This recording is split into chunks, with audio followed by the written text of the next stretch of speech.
Bismillahirrahmanirrahim.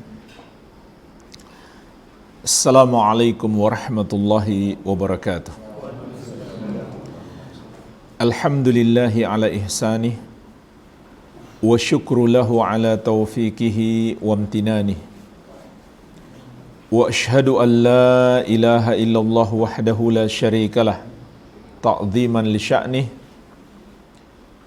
Wa ashhadu anna Muhammadan abduhu wa rasuluh ad-da'i ila ridwanih sallallahu alaihi wa ala alihi wa ashabihi wa ikhwanih. Amma ba'd, fa ikhwani fid din wa akhwati fillah, kaum muslimin wal muslimat yang saya cintai dan saya muliakan, rahimani wa rahimakumullah. Semoga Allah subhanahu wa ta'ala senantiasa mencurahkan rahmatnya kepada kita sekalian. InsyaAllah ta'ala kita akan membahas ringkasan sebuah kitab yang berjudul Sittu Duror min Usuli Ahlil Athar. Kitab ini menjelaskan tentang 6 kaidah atau 6 prinsip manhaj salaf ahli sunnati wal jamaah yang disusun oleh Fadilatul Syekh Abdul Malik Ramadhani Al-Jazairi hafizahullahu ta'ala, salah seorang ulama di kota Madinah yang berasal dari negeri Al-Jazair. Beliau menjelaskan dalam buku ini 6 prinsip utama atau kaidah ahli sunnati wal jamaah yang harus kita pegang erat.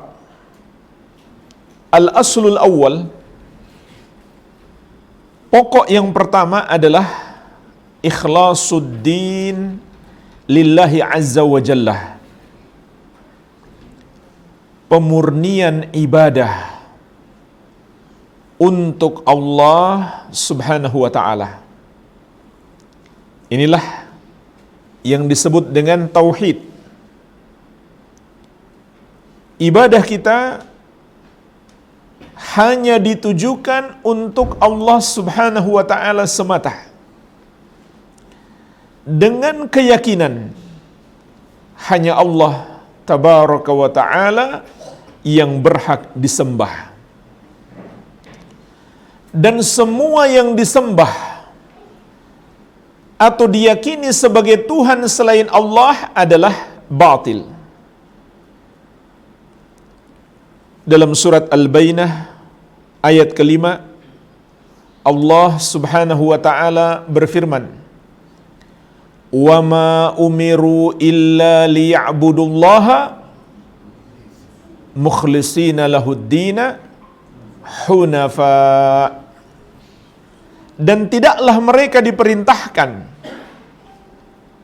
kecuali beribadah kepada Allah mukhlishina lahuddina, dengan mengikhlaskan agama hanya untuk Allah. Agama dalam ayat ini artinya adalah ibadah.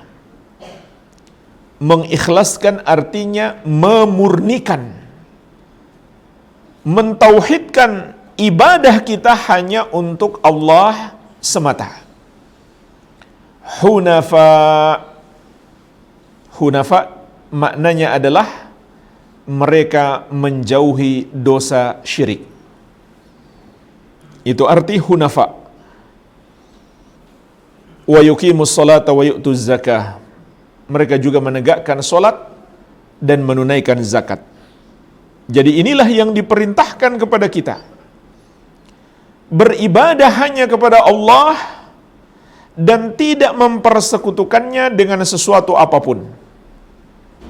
Atas dasar keyakinan hanya Allah yang berhak disembah dan semua yang disembah selain Allah adalah batil. Dan Allah telah menetapkan inilah tujuan hidup kita. Sebagaimana dalam surat Az-Zariyat ayat ke-56. wa ma khalaqtul jinna wal insa illa liya'budun, dan tidaklah aku menciptakan jin dan manusia kecuali agar mereka beribadah kepadaku. Sahabat yang mulia Abdullah bin Abbas radhiyallahu taala anhuma mengatakan, kullu ma warada fil Qur'ani minal ibadah famaknaha tauhid. Semua kata ibadah yang terdapat dalam Al-Quran artinya adalah tauhid. Bukan sekedar menyembah Allah, tapi memurnikan ibadah itu hanya untuk Allah semata-mata. Tidak sedikit pun kita berikan kepada selain Allah. Dan kita yakin hanya Allah yang berhak disembah. Yang mereka sembah selain Dia adalah batil. Dan Allah tetapkan juga, ini adalah misi utama dakwah seluruh Nabi dan Rasul alaihi wassalatu wassalam. Sebagaimana dalam surat An-Nahl ayat ke-36. Walaqad ba'athna fi kulli ummatin rasulan an i'budullaha wajtanibut tagut. Dan sungguh kami telah mengutus pada setiap umat itu seorang rasul. Setiap rasul mengatakan kepada kaumnya, wahai kaumku, sembahlah Allah dan jauhilah tagut. Tagut itu artinya semua yang disembah selain Allah subhanahu wa ta'ala. Inilah dakwah seluruh Nabi dan Rasul alaihi wassalatu wassalam. Mereka semuanya mengajak manusia menyembah hanya kepada Allah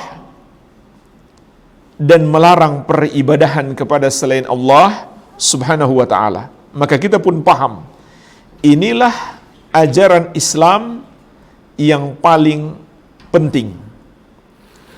Inilah kaidah ahli sunnah yang paling mendasar, yaitu mentauhidkan Allah dan menjauhi dosa syirik.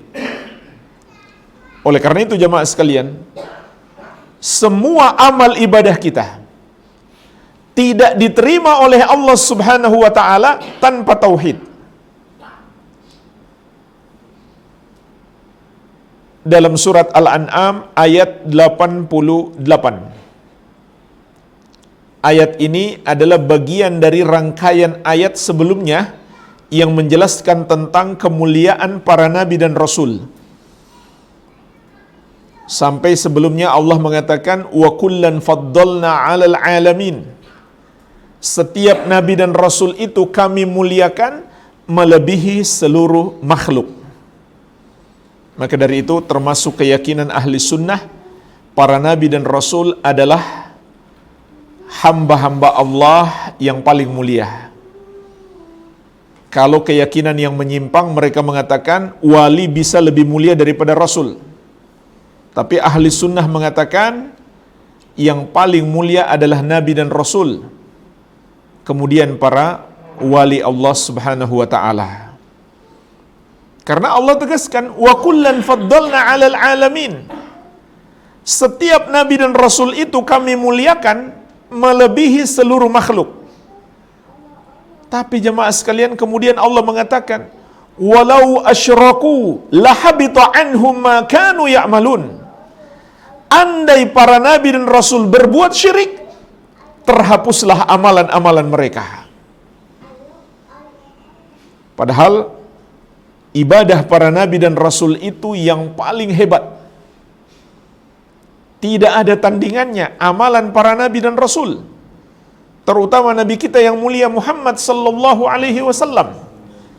Tapi Allah kata, kalau mereka berbuat syirik, terhapus amalan mereka. Juga Allah ingatkan khusus kepada Nabi Muhammad sallallahu alaihi wasallam dalam surat Az-Zumar ayat ke-65. Walaqad uhiya ilaika wa ilal ladzina min qablika la in asyrakta la yahbatanna 'amaluka wa la takunanna minal khasirin. Dan sungguh telah diwahyukan kepadamu wahai Muhammad dan kepada para nabi sebelummu, Kalau kamu berbuat syirik, terhapuslah amalanmu dan kamu termasuk orang-orang yang merugi. Itulah sebabnya jemaah sekalian, ciri utama dakwah ahli sunnati wal jamaah adalah perhatian utama kepada dakwah tauhid. Selalu memprioritaskan urusan tauhid. Karena tauhid adalah pondasi amalan. Tidak diterima amalan seseorang yang berbuat dosa syirik. Tak ada gunanya kita ajak orang sholat, puasa, zakat, meninggalkan riba, meninggalkan khamar, meninggalkan judi, tapi dia masih berbuat dosa syirik. Semua amal ibadahnya tertolak. Oleh karena itu, ciri utama dakwah ahli sunnati wal jamaah selalu mementingkan urusan tauhid. Karena tauhid adalah pondasi agama Islam, asas yang paling mendasar. Dan jemaah sekalian, terlebih lagi kalau kita melihat realita di banyak masyarakat kita, baik di Malaysia maupun di Indonesia, kurang lebih sama. Masih percaya dengan keyakinan-keyakinan syirik. Masih melakukan dosa-dosa syirik. Contoh, mendatangi kuburan-kuburan yang mereka yakini sebagai kuburan keramat. Padahal tidak ada dalam Islam kuburan keramat, yaitu kuburan yang bisa dijadikan tempat berdoa. Bahkan walaupun dia berdoa kepada Allah, tapi dia meyakini jika dia berdoa di kuburan, doanya lebih mustajab. Itu tidak ada dalilnya. Yang ada malah Rasulullah SAW melarang keras menjadikan kuburan sebagai tempat ibadah. Dalam hadis yang diriwayatkan Al-Bukhari dan Muslim dari Ummul Mukminin Aisyah radhiyallahu anha, Rasulullah SAW menjelang wafat berkata, "La'natullahi 'alal yahudi wan nasara ittakhadhu qubur anbiya'ihim masajida." Allah melaknat Yahudi dan Nasrani yang menjadikan kuburan para nabi mereka sebagai tempat ibadah. Dalam hadis yang diriwayatkan Imam Ahmad dari sahabat yang mulia Abdullah bin Mas'ud radhiyallahu anhu, Rasulullah sallallahu alaihi wasallam bersabda, "Inna min syirarin nas man tudrikuhumus sa'a wa hum ahya walladzina yattakhiduna al-qubura masajida." Sesungguhnya di antara seburuk-buruk manusia adalah dua golongan. Golongan yang pertama, orang-orang yang masih hidup ketika hari kiamat terjadi. Golongan yang kedua, alladzina yattakhiduna al-qubura masajida, orang-orang yang menjadikan kuburan sebagai tempat ibadah. Maksud dia beribadah kepada Allah. Itu dilarang oleh Rasulullah sallallahu alaihi wasallam. Apalagi kalau dia datang untuk beribadah kepada penghuni kubur itu. Caranya bagaimana dia beribadah kepada penghuni kubur? Dia memohon, meminta, berdoa kepada penghuni kubur itu. Dan ini adalah syirik. Ini adalah dosa syirik. Dan syiriknya ada dua tingkatan. Tingkatan yang pertama, dia berdoa kepada orang yang sudah wafat agar doanya diteruskan kepada Allah. Tingkatan yang kedua, dia berdoa kepada orang yang sudah wafat dengan keyakinan orang yang sudah wafat itu dapat mengabulkan doanya, bukan Allah. Keduanya adalah syirik, walaupun yang kedua lebih parah. Yang kedua lebih parah. Tapi dua-duanya adalah syirik. Kenapa jemaah sekalian? Karena doa itu ibadah. Dalam hadis yang diriwayatkan Imam Abu Daud dari An-Nu'man bin Bashir radhiyallahu taala anhuma, Rasulullah sallallahu alaihi wasallam bersabda, "Ad-du'a'u huwal ibadah." Doa itu adalah ibadah. Kemudian beliau membaca surat Ghafir ayat ke-60. Wa qala rabbukum ud'uni astajib lakum. Innal ladzina yastakbiruna an ibadati sayadkhuluna jahannama dakhirin. Rabbmu berfirman, berdoalah kepadaku, maka aku akan mengabulkan doamu. Sesungguhnya orang-orang yang menyombongkan diri, tidak mau beribadah kepadaku, yaitu tidak mau berdoa. Allah sebut doa dengan ibadah. Maka orang yang tidak mau berdoa kepadaku, mereka akan masuk neraka dalam keadaan hina.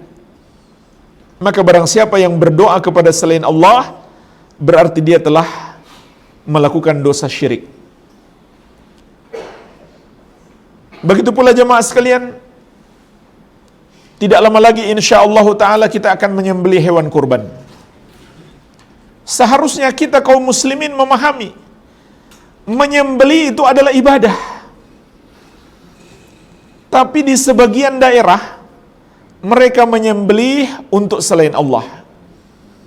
Mereka persembahkan sesajen, yaitu sembelihan untuk selain Allah subhanahu wa ta'ala.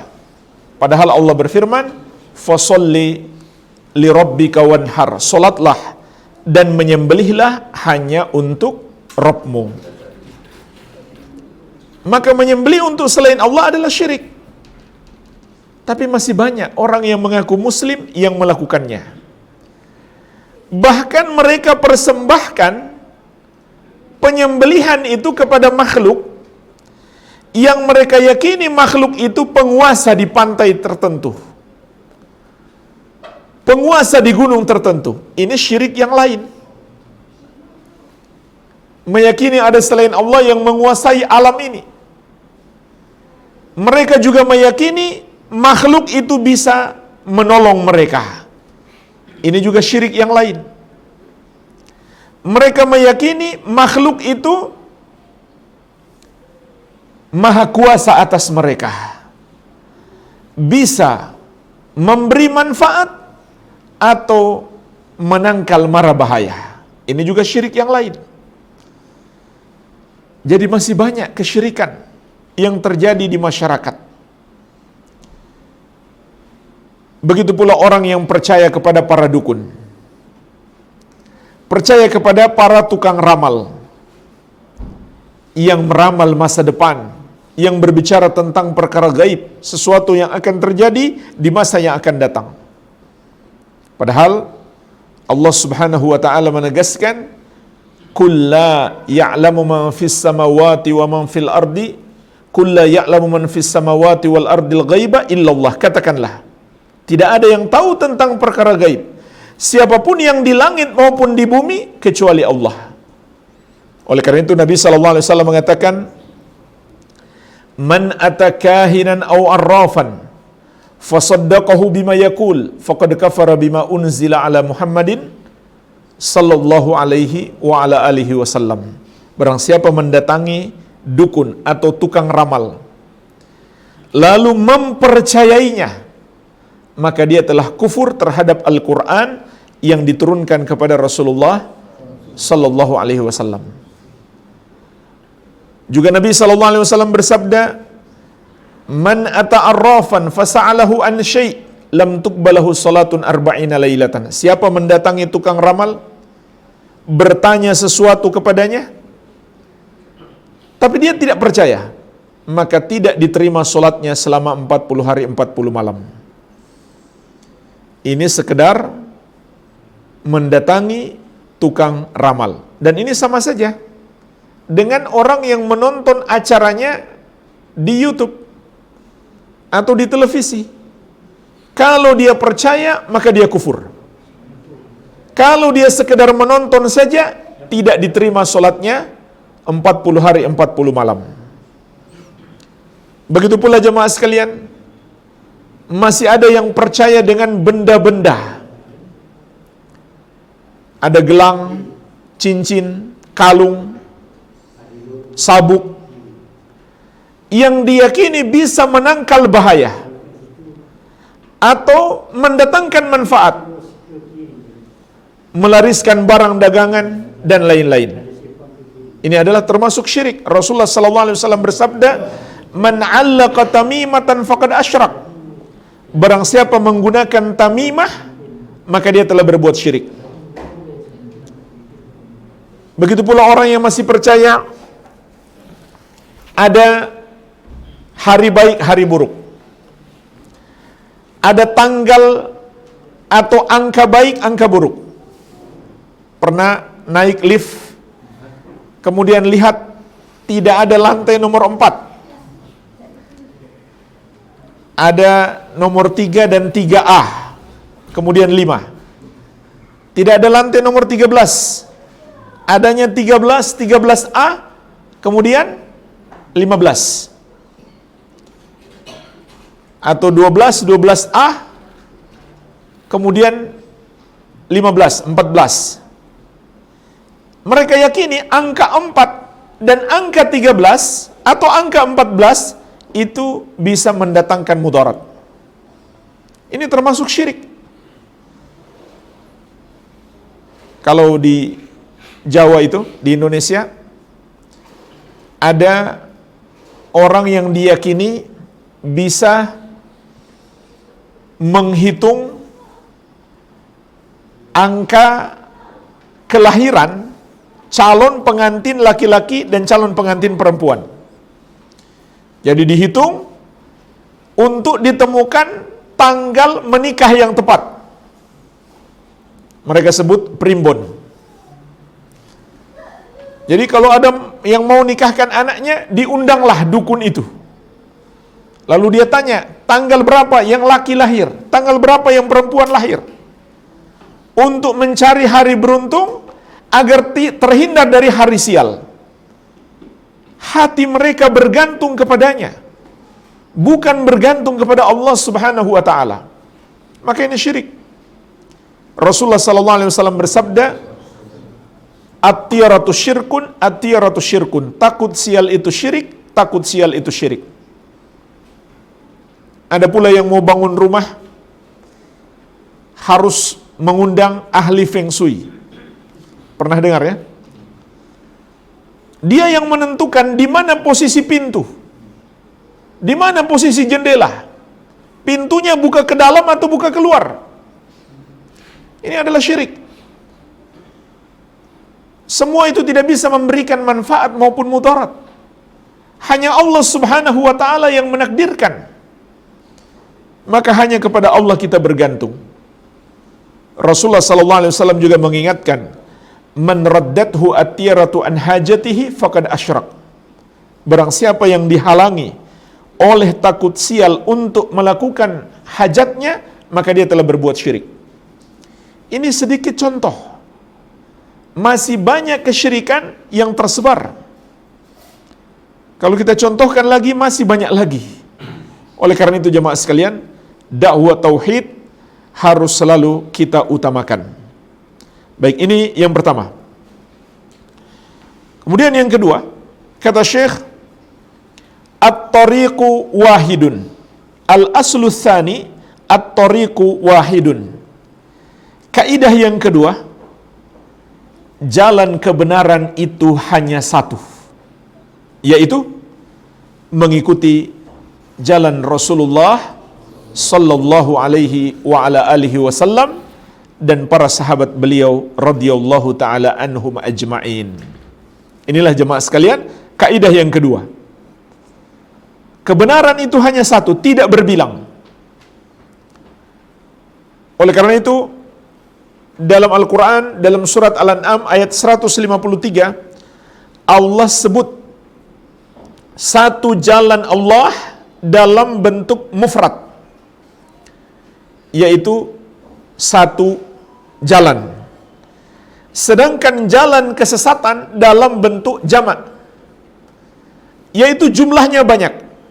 Sebagaimana firman Allah, wa anna hadza sirati mustaqiman fattabi'uhu wa la tattabi'us subula fatafarraqa bikum an sabilih dzalikum wasaqum bihi la'allakum tattaqun.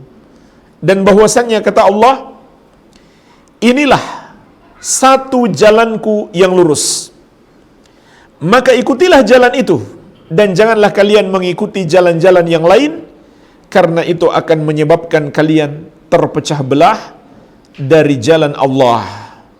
Demikianlah Allah mewasiatkan kepada kalian agar kalian bertakwa. Surat Al-An'am ayat 153. Jamaah sekalian, jalan yang lurus inilah yang setiap hari kita minta kepada Allah dalam solat kita. Ihdinas siratal mustaqim. Ya Allah, tunjukilah kami jalan yang lurus. Jalannya siapa? Siratal ladzina an'amta alaihim, yaitu jalannya orang-orang yang engkau berikan nikmat atas mereka. Di sini Syekh menyebutkan penafsiran para ulama salaf dahulu sebagaimana yang dinukilkan oleh Imam Ibnul Qayyim rahimahullah, bahwa yang dimaksud dengan siratul mustaqim adalah para sahabat Nabi Muhammad sallallahu alaihi wa ala alihi wasallam. Afwan, as-siratul mustaqim yang dimaksud di situ adalah Al-Quran dan Sunnah. Sedangkan orang-orang yang Allah berikan nikmat adalah Nabi Muhammad sallallahu alaihi wasallam dan para sahabat radhiyallahu taala anhum ajmain. Ini tafsir doa yang setiap hari kita mohon kepada Allah. Ihdinas siratal mustaqim, ya Allah tunjukilah kami jalan yang lurus, yaitu jalan Al-Quran dan Sunnah. Karena itulah ajaran yang Allah turunkan kepada kita. Siratal ladzina an'amta alaihim, yaitu jalannya orang-orang yang engkau berikan nikmat atas mereka. Siapa mereka itu? Rasulullah sallallahu alaihi wasallam dan para sahabat beliau radhiyallahu taala anhum ajmain.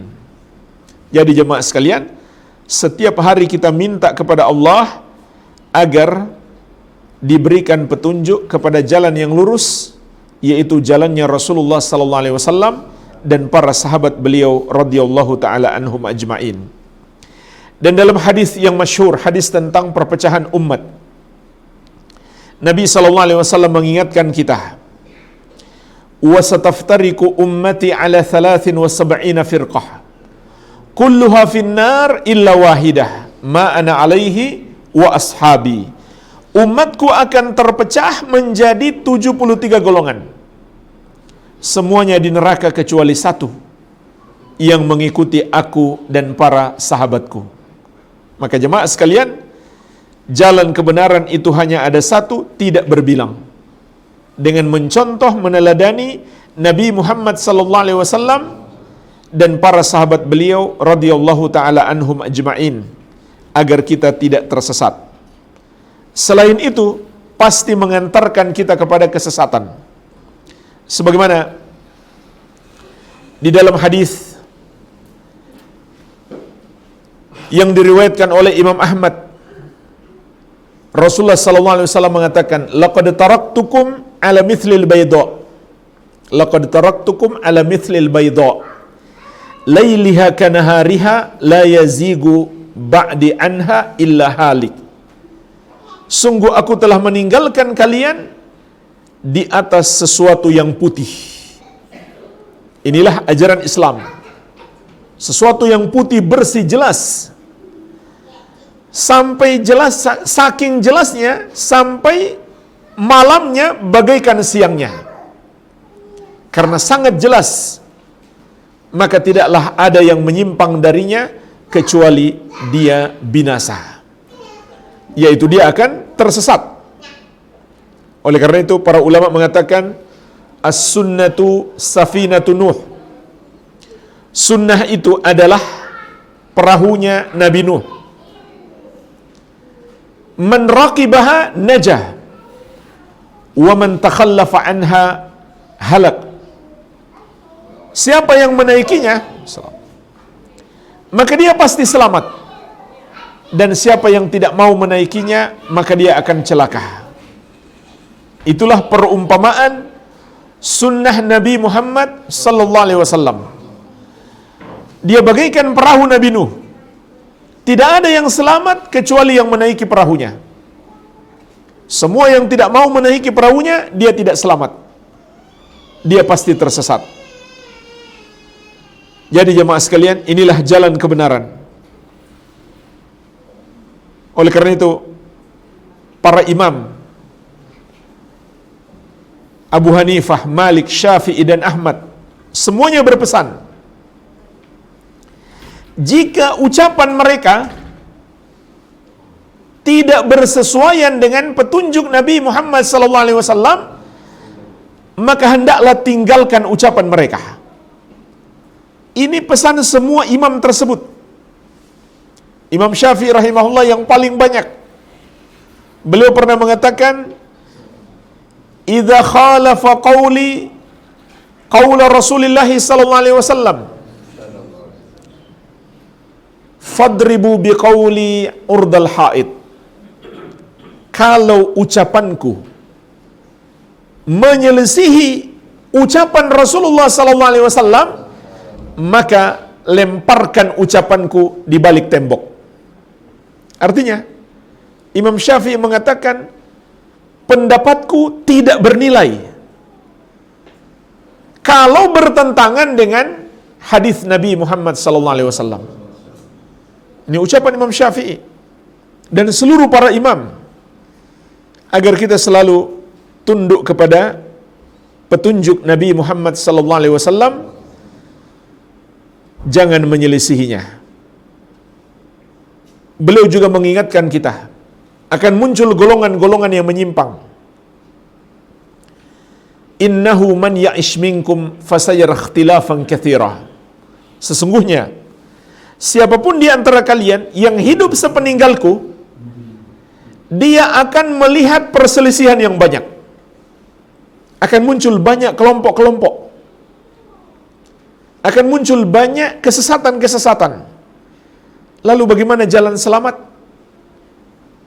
Fa'alaikum bisunnati wa sunnatil khulafa'ir rasyidin al-mahdiyyin min ba'di tamassaku biha wa addu 'alaiha bin nawajid.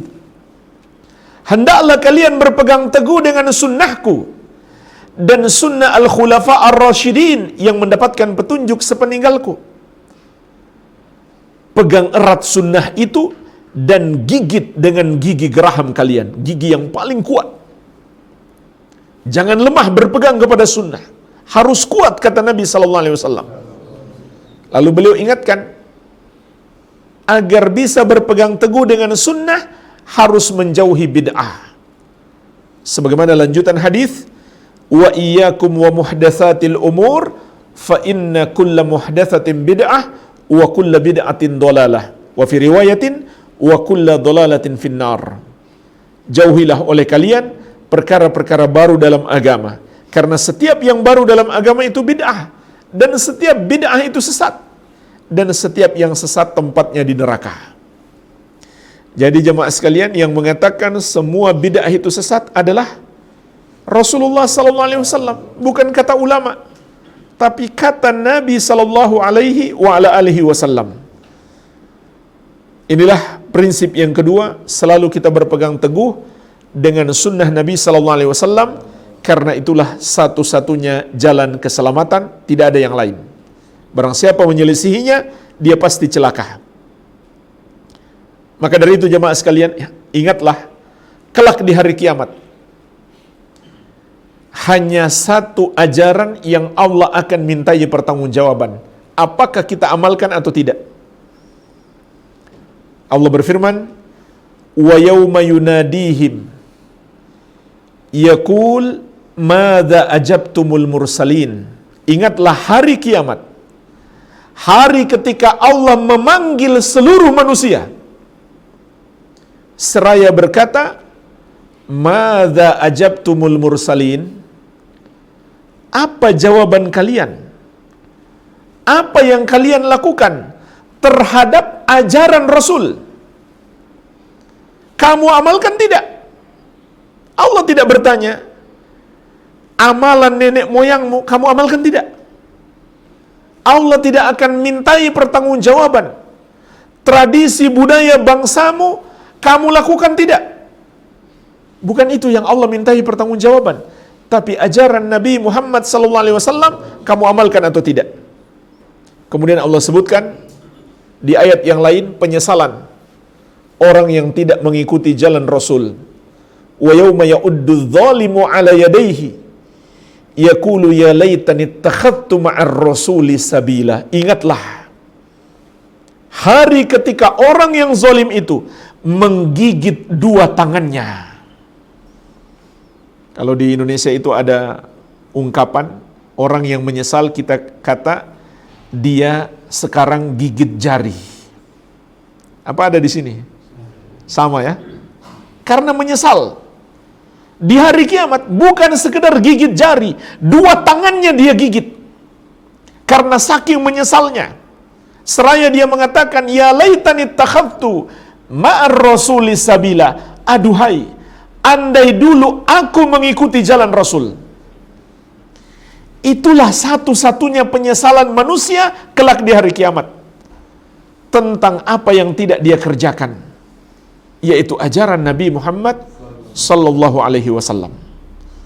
Maka inilah satu-satunya ajaran yang kelak Allah akan mintai pertanggungjawaban. Kamu amalkan atau tidak? Kita masuk berikutnya al-aslu tsalits. Kaidah manhaj salaf yang ketiga adalah ittiba'ul kitab wa sunnah ala fahmi salafis salih. Mengikuti Al-Quran dan sunnah sesuai pemahaman as-salafus salih. As-salafus salih itu adalah para sahabat Nabi Muhammad sallallahu alaihi wasallam, kemudian dua generasi setelahnya yang mengikuti mereka dengan baik, yaitu tabi'in dan tabi'ut tabi'in. Sebagaimana penafsiran doa yang kita sebutkan tadi, ihdinas siratal mustaqim. Imam Ibnul Qayyim rahimahullah menyebutkan para ulama salaf menafsirkan yang dimaksud dengan as-siratul mustaqim, jalan yang lurus adalah Al-Quran dan Sunnah. Siratal ladzina an'amta alaihim, yaitu jalannya orang-orang yang kau berikan nikmat atas mereka. Maksudnya adalah para sahabat radhiyallahu ta'ala anhum ajma'in, orang-orang yang Allah berikan nikmat ilmu dan amal. Maka kalau begitu, setiap hari kita minta kepada Allah agar kita bisa mengikuti Al-Quran dan Sunnah sesuai pemahaman generasi salaf. Jadi jemaah sekalian, ini prinsip penting dalam beragama. Kita harus selalu berdasarkan dalil Al-Quran dan Sunnah. Tapi belum cukup sampai di situ. Namun bagaimana kita memahami Al-Quran dan Sunnah itu harus mengikuti pemahaman generasi salaf. Kalau tidak, maka kita akan tersesat. Jadi nggak cukup seorang mengatakan, saya mengikuti Al-Quran. Tidak cukup seorang mengatakan, saya mengikuti hadis. Namun, bagaimana pemahamanmu terhadap Al-Quran dan hadis itu? Apakah sudah sesuai dengan pemahaman salaf? Contoh jemaah sekalian, bagaimana ulama salaf, bagaimana para sahabat Nabi Muhammad SAW memahami ayat-ayat tentang sifat Allah.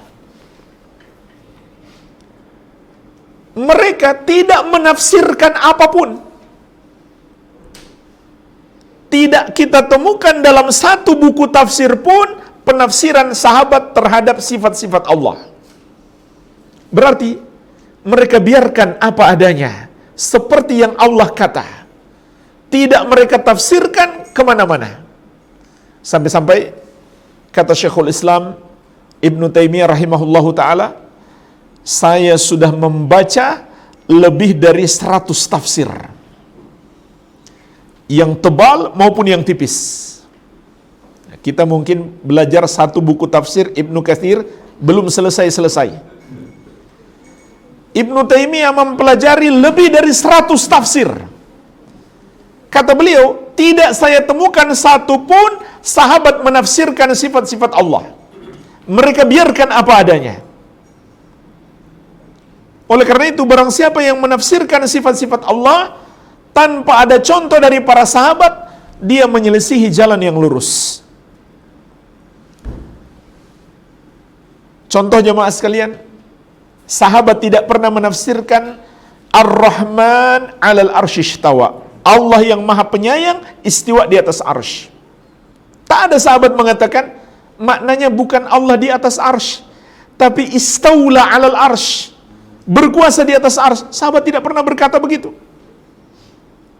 Maka itu penafsiran yang baru, yang Nabi SAW tidak pernah ajarkan, yang sahabat tidak pernah memahami demikian. Contoh lain jemaah sekalian, memahami ayat-ayat tentang pengkafiran, seperti surat Al-Maidah ayat 44. Allah Subhanahu wa taala berfirman, "Wa man lam yahkum bima anzalallah faulaika humul kafirun." Barang siapa yang tidak berhukum dengan syariat yang Allah turunkan, maka mereka adalah orang-orang kafir.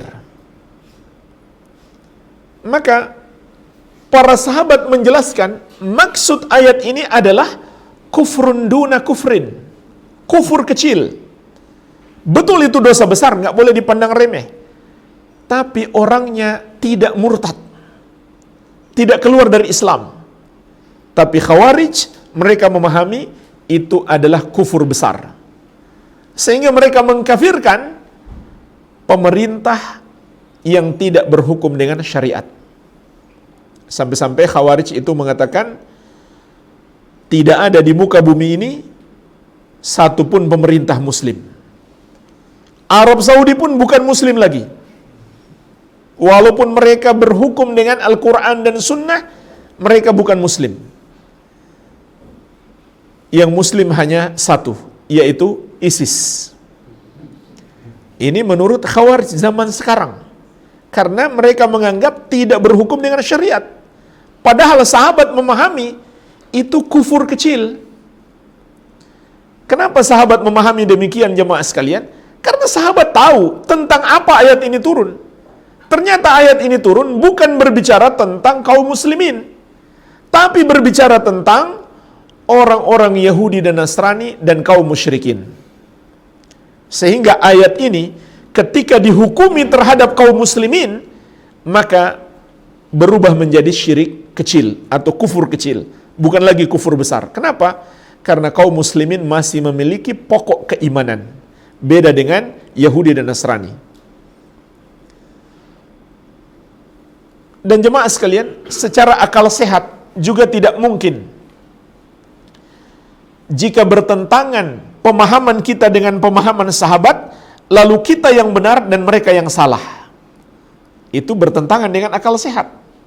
Sebab Al-Quran diturunkan dengan bahasa mereka, dan guru mereka adalah guru yang terbaik, Nabi kita yang mulia Muhammad SAW. Tentunya murid-murid beliau adalah murid yang terbaik, yang lebih paham terhadap Al-Quran daripada kita. Nggak mungkin kita lebih paham daripada mereka. Makanya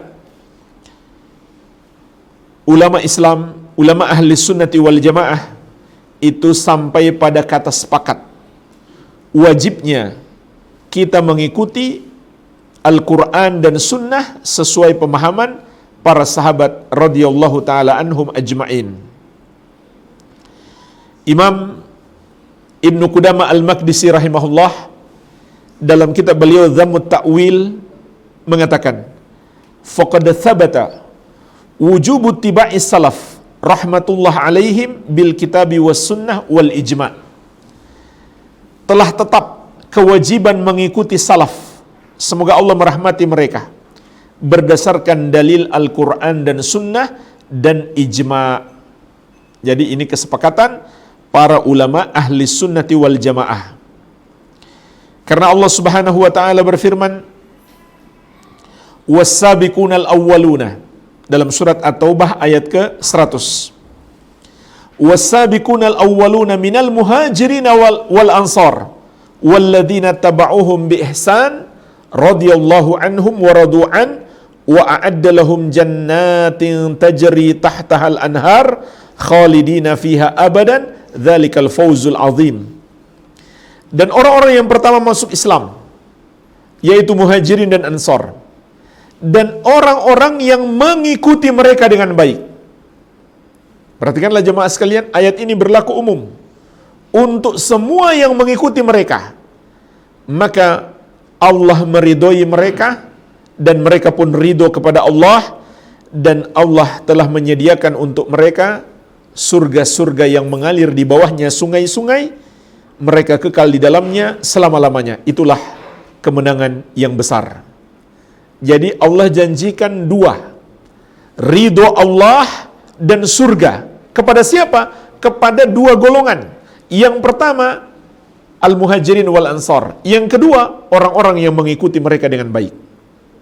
Maka jadilah orang-orang yang mengikuti mereka dengan baik, agar kita menggapai ridho Allah dan masuk ke dalam surga.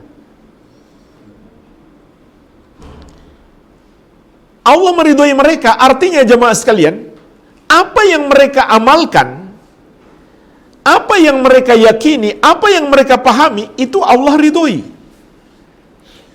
Maka kalau kita pingin amalan kita, pemahaman kita, iman kita, keyakinan kita diridhoi oleh Allah, ikuti mereka.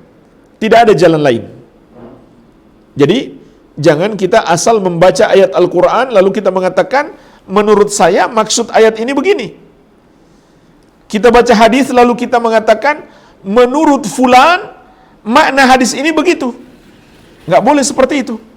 Tapi harus mengikuti pemahaman para sahabat radhiyallahu taala anhum ajma'in. Inilah prinsip yang ketiga yang menyelamatkan kita dari kesesatan dalam memahami dan mempelajari Al-Quran dan hadis, agar kita tidak tersesat, selalu merujuk kepada pemahaman salaf. Kita masuk pada al-aslur rabi, kaidah yang keempat, nailus su'dud bil ilmi, menggapai kejayaan dengan ilmu, yaitu ilmu syar'i, ilmu agama. Inilah jemaah sekalian, jalan perjuangan ahli sunnati wal jamaah untuk menggapai kejayaan dengan ilmu. Kita belajar ilmu, kita amalkan, dan kita dakwahkan seluas-luasnya. Karena dengan inilah Allah mengangkat derajat kita. Dalam surat Al-Mujadilah ayat ke-11, Allah Subhanahu wa taala berfirman, yarfa'illahu alladhina amanu minkum walladhina utul ilma darajat. Allah mengangkat orang-orang yang beriman di antara kalian, dan Allah angkat lebih tinggi lagi derajatnya orang-orang yang berilmu. Dalam surat Al-An'am ayat 83, kata Allah, narfa'u darajati man nasya, kami akan angkat derajat siapa yang kami kehendaki. Kata Imam Malik rahimahullah, bil ilmi, yaitu kami angkat derajatnya dengan ilmu. Kemudian Allah mengabarkan kepada kita jemaah sekalian, ajaran yang dibawa Nabi Muhammad sallallahu alaihi wasallam, yang dengannya Allah akan menjayakan kita. Allah sebut dalam 3 ayat, At-Taubah 33, Al-Fath 28, As-Saff 9. Saya sebutkan satu saja, At-Taubah 33, karena ayat ini hampir mirip semuanya. 3 ayat. Allah Subhanahu wa taala berfirman, huwallazi arsala rasulahu bil huda wa dinil haqqi liyudhhirahu 'alad dini kullih walau karihal musyrikun. Dialah Allah yang mengutus Rasulnya dengan membawa petunjuk dan agama yang benar, untuk dia menangkan di atas seluruh agama, walaupun orang-orang musyrik tidak menyukai. Jemaah sekalian, Allah mengabarkan kepada kita, dengan apa kita menang? Dengan ajaran yang dibawa oleh Rasulullah sallallahu alaihi wasallam. Apa yang beliau bawa? Disebutkan di sini 2 yang beliau bawa. Yang pertama al-huda, petunjuk, artinya adalah al-ilmun nafi, ilmu yang bermanfaat.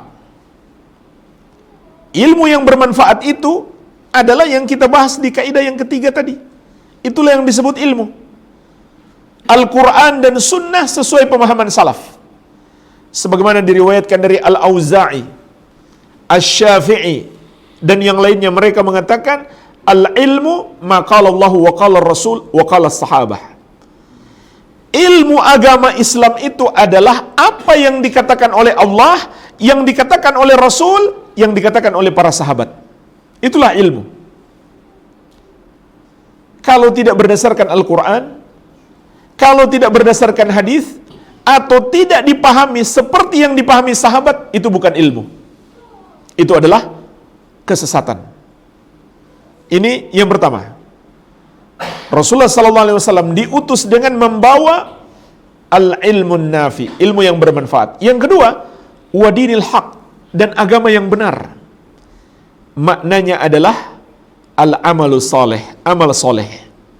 Dan amal soleh itu maknanya adalah amalan yang sesuai petunjuk Rasulullah sallallahu alaihi wasallam. Sebab beliau kata, "Man amila amalan laisa alaihi amruna fahuwa raddun." Barang siapa mengerjakan satu amalan yang tidak ada padanya petunjuk dari kami, maka amalan tersebut tertolak. Berarti itu bukan amal soleh. Amal soleh adalah amalan yang Allah terima, yang sesuai petunjuk Rasulullah sallallahu alaihi wasallam. Jadi ayat ini jemaah sekalian menjelaskan kepada kita dengan apa kita menang, dengan apa kita berjaya, dengan ilmu yang kita amalkan, begitu pula kita dakwahkan. Oleh karena itu, bersemangatlah dalam menuntut ilmu, maka kita akan melihat kejayaan Islam, kejayaan ahli sunnati wal jamaah, Islam yang hakiki, Islam yang asli di masa yang akan datang. Siapkan anak-anak kita untuk berguru, berjumpa dengan para ulama, terutama di negeri Haramain, di Makkah dan Madinah. Maka kita akan melihat insya-Allah masa depan dakwah tauhid dan sunnah itu akan semakin tersebar luas.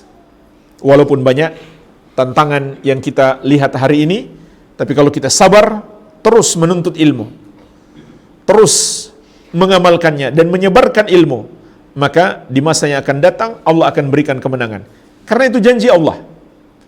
Karena itu adalah janji Allah Subhanahu wa taala dalam 3 ayat tadi. Kalau kita benar-benar mempelajari ilmu yang diwariskan Rasulullah sallallahu alaihi wasallam, kemudian kita amalkan, maka Allah akan anugerahkan kepada kita kejayaan. Kita masuk pada al-aslul khamis. Ar-raddu 'alal mukhalif minal amri bil ma'ruf wan nahyi 'anil munkar. Kaidah yang kelima. Membantah orang yang menyimpang, orang yang sesat, termasuk amar ma'ruf nahi munkar. Jemaah sekalian, ini termasuk kaidah manhaj salaf. Tidak membiarkan, tidak mendiamkan orang yang menyelisihi agama. Mesti kita nasihati dia, mesti kita bantah dia. Apalagi kalau dia menyebarkan ajaran-ajarannya yang sesat, yang menyelisihi syariat. Maka para ulama ahli sunnah dari masa ke masa itu selalu membantah orang-orang yang menyimpang tersebut. Ketika di akhir masa sahabat muncul golongan Qadariyah, golongan pengingkar takdir. Maka hal itu ditanyakan kepada Ibnu Umar radhiyallahu anhuma. Ibnu Umar adalah sahabat yang di masa Nabi sallallahu alaihi wasallam beliau masih kecil. Maka beliau hidup berumur panjang sampai banyak sahabat sudah wafat. Kemudian muncul golongan Qadariyah. Kaum muslimin datang dari Basrah bertanya kepadanya tentang golongan tersebut. Maka beliau membantah mereka. Beliau membantah mereka, bahkan beliau menegaskan, aku berlepas diri dari mereka. Innahum bura'a'u minni wa ana bari'um minkum. Katakan kepada mereka bahwa mereka telah berlepas diri dari aku dan aku pun berlepas diri dari mereka. Walau anna ahadahum anfaqa mithla uhudin dhahaban ma qabilallahu minhu hatta yu'mina bil qadar. Dan katakan kepada mereka, andai seorang di antara mereka bersedekah emas sebesar gunung Uhud, Allah tidak terima sampai dia beriman kepada takdir Allah Subhanahu wa taala. Golongan Qadariyah adalah golongan yang mengingkari takdir Allah Subhanahu wa taala. Maka para sahabat tidak diam. Mereka membantah orang-orang yang menyimpang tersebut. Kemudian para ulama setelahnya juga begitu. Imam Ahmad sampai menulis kitab Ar-Raddu 'alal Jahmiyah, bantahan kepada golongan Jahmiyah.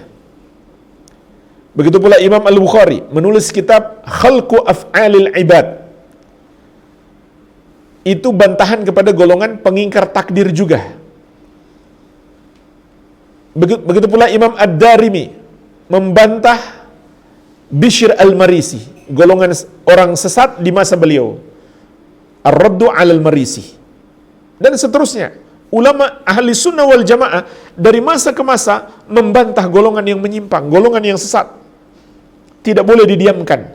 Karena itu bagian dari amar ma'ruf nahi munkar yang Allah telah ingatkan dalam surat Ali Imran ayat 104. Wal takum minkum ummatu yad'una ilal khair wa ya'muruna bil ma'ruf wa yanhauna 'anil munkar wa ulaika humul muflihun. Hendaklah ada segolongan dari kalian, satu umat yang mengajak kepada kebaikan, memerintahkan kepada yang ma'ruf dan melarang kemungkaran, dan mereka itulah orang-orang yang beruntung. Bahkan Allah mengabarkan kepada kita, inilah kunci kebaikan umat Islam. Karena inilah kita menjadi umat yang terbaik. Kuntum khaira ummatin ukhrijat linnas. Kalian adalah umat terbaik yang dikeluarkan untuk manusia. Kenapa kalian umat terbaik? Ta'muruna bil ma'ruf wa tanhauna 'anil munkar wa tu'minuna billah. Karena kalian memerintahkan kepada yang ma'ruf dan melarang kemungkaran, dan kalian beriman kepada Allah Subhanahu wa taala. Jemaah sekalian, ini salah satu ciri dakwah ahli sunnah. Membantah golongan-golongan yang menyimpang, tidak mendiamkan. Karena itu bagian dari amar ma'ruf nahi munkar. Itu bagian dari membela agama Allah dan menjaga syariat Allah agar tidak tercemari, agar tidak terkotori. Dan ini tugas orang-orang yang berilmu dari masa ke masa. Sebagaimana Rasulullah SAW pernah bersabda, "Yahmilu hadzal ilma min kulli khalfin uduluhu." Yang akan memikul ilmu agama ini di setiap zaman orang-orang terbaiknya. Jadi jemaah sekalian, kalau kita belajar, maka kita akan menjadi orang terbaik di zaman ini. Nabi SAW kata, yang akan memikul ilmu ini di setiap zaman adalah orang-orang terbaiknya. Kemudian mereka punya tugas, yanfuna anhu tahrifal ghalin wa intihalal mubtilin wa ta'wilal jahilin. Mereka menafikan dari agama ini takwilnya, yanfuna anhu tahrifal ghalim, tahrifnya, penyelewengan orang-orang yang melampaui batas dalam agama. Jadi mereka beragama tapi dengan cara melampaui batas. Wantihalal mubtilin, dan mereka membantah orang-orang yang mau menghilangkan agama. Seperti golongan-golongan liberal yang mau menghilangkan agama, menghilangkan syariat. Wa ta'wilal jahilin, dan mereka meluruskan takwilnya orang-orang bodoh. Jadi ini tugas orang-orang terbaik di setiap masa. Tetapi jemaah sekalian, ada 3 syarat penting untuk melakukan amar ma'ruf nahi munkar. Yang pertama, harus berdasarkan ilmu. Harus berdasarkan ilmu. Jadi kita menyuruh sesuatu atau melarang sesuatu, kita punya ilmunya. Yang kedua, harus dengan kelembutan. Ini prinsip penting. Tidak boleh keras dan kasar. Jangankan kepada sesama muslim, kepada orang kafir sekalipun, Allah perintahkan Nabi Musa dan Nabi Harun berkata kepada Fir'aun, faqula lahu qawlan layyinan la'allahu yatadhakkaru aw yakhsha. Ucapkan kepada Fir'aun ucapan yang lembut, semoga dia bisa mengambil pelajaran atau takut kepada Allah. Ini penting dalam amar ma'ruf nahi mungkar, harus lembut, jangan keras, jangan kasar. Pertanyaannya jemaah sekalian, tapi kenapa Nabi Muhammad SAW terkadang keras? Karena ada sesuatu yang menuntut untuk itu. Ada saatnya harus keras. Contohnya kepada siapa? Kepada orang berilmu tapi masih berbuat salah. Itu pun tetap harus mempertimbangkan maslahat dan mudarat. Jangan kita menegur dia, muncul mudarat lebih besar. Nah, contohnya sikap tegas Nabi SAW kepada Mu'adz. Nabi mengatakan, afattanun anta ya Mu'adz, apakah kamu tukang fitnah wahai Mu'adz? Ini ucapan keras. Karena beliau waktu itu sholat Isya menjadi imam, membaca surat panjang. Sampai ada seorang pemuda yang memisahkan diri dari jamaah, lalu dia sholat sendiri, kemudian dia pergi. Kata Nabi SAW kepada Mu'adz, perbuatannya ini sangat buruk. Sampai beliau mengatakan, afattanun anta ya Mu'adz, apakah kamu tukang fitnah wahai Mu'adz? Maksudnya kamu akan membuat orang lari dari agama Allah kalau memberatkan mereka. Ini ucapan keras. Tapi Nabi SAW mengatakan kepada siapa? Kepada Mu'adz, seorang yang berilmu, bukan orang awam. Orang awam yang buat dosa besar, datang ke masjid Nabi SAW kemudian kencing di masjid. Tapi Nabi SAW tidak memarahinya, tidak menyuruh dia berhenti. Bahkan sahabat mau menghentikan dia, Nabi melarang sahabat. Da'uhu wala tusrimu. Biarkan dia, jangan hentikan dia. Nabi SAW berlemah lembut kepadanya karena dia jahil, bodoh. Jangan kita kerasi, ini harus tahu penempatan. Maka kita pun paham, pada dasarnya dakwah itu lembut. Memang terkadang perlu dikerasi, tapi melihat situasi dan kondisi. Dan juga mengukur sejauh mana maslahat dan mudarat. Makanya jemaah sekalian, Imam Ibnul Qayyim rahimahullah menyebutkan ada 4 tingkatan merubah kemungkaran. Ini harus kita pahami dengan baik. 4 tingkatan merubah kemungkaran. Yang pertama, kemungkarannya hilang sama sekali. Maka kita harus melakukan nahi mungkar kalau begitu. Yang kedua, kemungkarannya tidak hilang tapi berkurang. Maka kita pun harus melakukannya. Yang ketiga, kemungkarannya hilang tapi berganti dengan kemungkaran yang semisal. Maka kata Imam Ibnul Qayyim rahimahullah, kita boleh berijtihad. Kita lakukan atau tidak? Namun kata Syekh Ibnu Utsaimin, lebih bagus kita lakukan.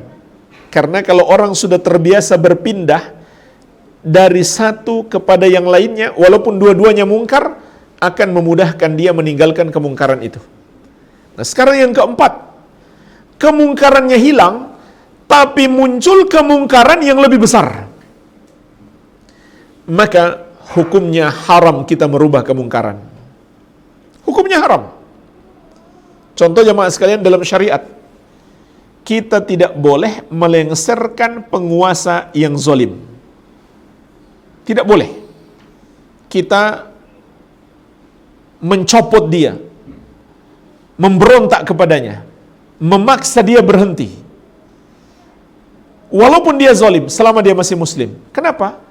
Karena akan muncul mudarat yang lebih besar. Mungkin dia gunakan kekuatan senjatanya, kekuatan pasukannya untuk berbuat kerusakan. Jadi muncul mudarat yang lebih besar. Dan juga Nabi SAW melarang sahabat menghentikan orang yang kencing di masjid. Kenapa jemaah sekalian? Karena kalau dihentikan mudaratnya lebih besar. Apa mudarat yang lebih besar? Mungkin dia pindah tempat kencingnya. Jadi yang kena kencing, yang kena najis tambah banyak kalau begitu. Apalagi kalau misal dia lari dikejar oleh sahabat sambil kencing, maka makin banyak tempat kena najisnya, mudarat lebih besar.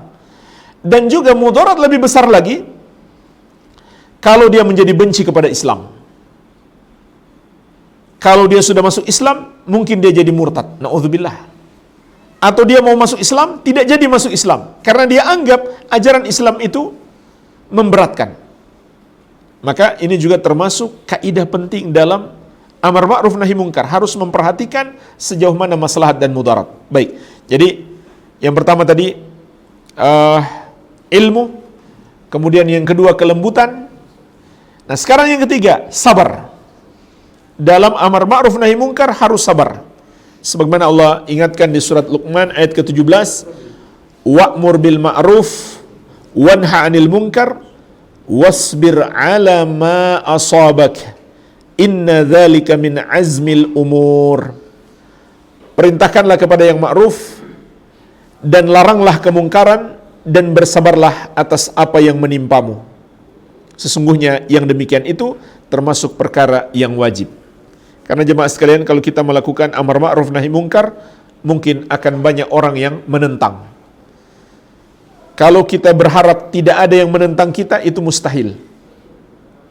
Sebab Nabi Muhammad SAW, orang yang paling baik akhlaknya, yang paling banyak ditentang, yang paling banyak dibenci. Padahal akhlaknya yang paling mulia. Itu karena beliau melakukan amar ma'ruf nahi mungkar. Kita masuk al-aslus sadis yang terakhir, kaidah yang ke-6, kata Syekh, at-tasfiyah wa tarbiyah. Metode pendidikan menurut ahli sunnati wal jamaah adalah melakukan at-tasfiyah dan tarbiyah. Tasfiyah itu artinya pembersihan, pensucian. Tarbiyah artinya pembinaan, pendidikan. Ini metode Islam, metode ahli sunnati wal jamaah. Contoh, kita dalam mendakwahkan tauhid, maka kita harus melakukan dua hal. Tasfiyah, membersihkan dari segala kesyirikan. Tarbiyah, mengajarkan tauhid. Dua hal ini mesti berjalan. Tidak akan tegak tauhid tanpa ada pembersihan dari kesyirikan. Dan inilah dakwah para nabi dan rasul alaihi wassalatu wassalam. Sebagaimana di surat An-Nahl ayat ke-36. Walaqad ba'atsna fi kulli ummatir rasula an ibudullaha wajtanibut tagut. Dan sungguh kami telah mengutus pada setiap umat itu seorang rasul.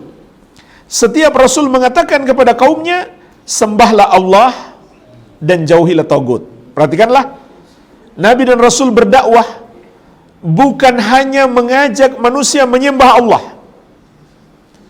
tapi juga melarang peribadahan kepada selain Allah. Dan inilah jemaah sekalian sebab utama mengapa orang-orang musyrik itu marah. Mereka tidak marah karena Rasulullah SAW mengajak mereka menyembah Allah, tidak. Karena mereka juga masih menyembah Allah, walaupun dengan cara mereka yang salah. Tapi yang membuat mereka marah karena Rasulullah SAW melarang mereka menyembah kepada selain Allah, siapapun itu, dan mengatakan itu syirik, itu kufur, itu salah. Maka mereka pun tersinggung dan mereka marah. Begitu pula Allah sebutkan di surat Al-Baqarah ayat 256. Faman yakfur bit-taguti wa yu'min billahi faqad istamsaka bil urwatil wuthqa. Maka barang siapa yang kufur kepada tagut, yaitu dia ingkari, dia salahkan, dia tinggalkan, dia jauhi semua yang disembah selain Allah. Itulah tagut. Dan dia beriman kepada Allah, maka dia telah berpegang dengan al-urwatul wuthqa, tali yang sangat kuat. Maksud tali yang sangat kuat di sini adalah la ilaha illallah. Jadi Allah sebutkan dua untuk bisa berpegang teguh dengan la ilaha illallah. Pertama, kufur kepada tagut. Ingkari dan jauhi semua syirik. Ini tasfiyah, pembersihan diri kita dari syirik. Yang kedua, beriman kepada Allah. Jadi, inilah metode pendidikan. Harus membersihkan semua yang tidak berdasarkan ajaran syariat. Tinggalkan. Kemudian kita bina diri kita, keluarga kita, masyarakat kita di atas agama Allah yang sebenarnya. Ini termasuk kaidah dalam manhaj ahli sunnati wal jamaah. Walhamdulillah, inilah jamaah sekalian secara singkat penjelasan buku Sittu Durar min Usuli Ahli Al-Athar yang disusun oleh Syekh Abdul Malik Ramadhani Al-Jazairi. Semoga bermanfaat. Wabillahi taufik. Barangkali ada pertanyaan, saya persilakan.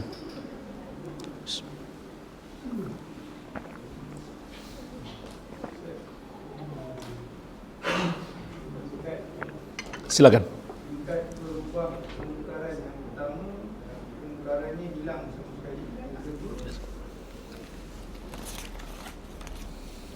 Yang kedua, kemungkarannya berkurang, tapi tak hilang, hanya berkurang. Yang pertama dan kedua dianjurkan. Yang ketiga, kita boleh berijtihad. Yang keempat, hukumnya haram. Tak boleh kita merubah kemungkaran kalau memunculkan kemungkaran yang lebih besar.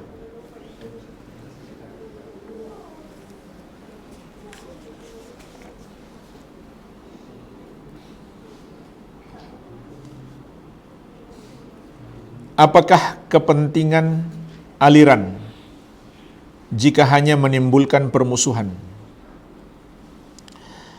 Jemaah sekalian,